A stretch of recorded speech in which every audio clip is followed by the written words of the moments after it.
বিসমিল্লাহির রহমানির রহিম।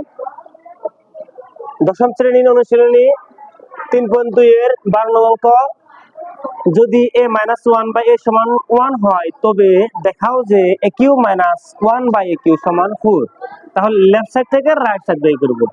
তাহলে লিখি আমরা দেওয়া আছে, লিখি মানটা একটু লিখে নেই আমরা। দেওয়া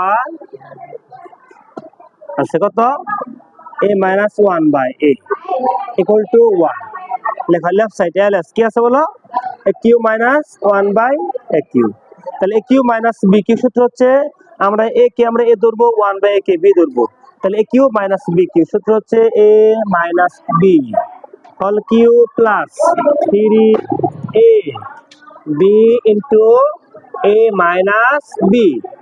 তাহলে এইটুকু মান দেওয়া আছে কত বলো, 1। এই যে 1 দেওয়া আছে না, 1 বসে 1 কিউ প্লাস এ কাটা, তাহলে 3 আর 1 গুণ করলে 3 × 3 গুণন এর মান হচ্ছে কত 1। এই যে এখানে ইনটু আছে, আমরা গুণন দিতেছি ইনটু। তাহলে 1 কে কিউব করলে 1 প্লাস 3 কে 3, 3 আর 1 যোগ করলে পাবো কত আমরা 4। সুতরাং পেলাম কত, লেফট সাইড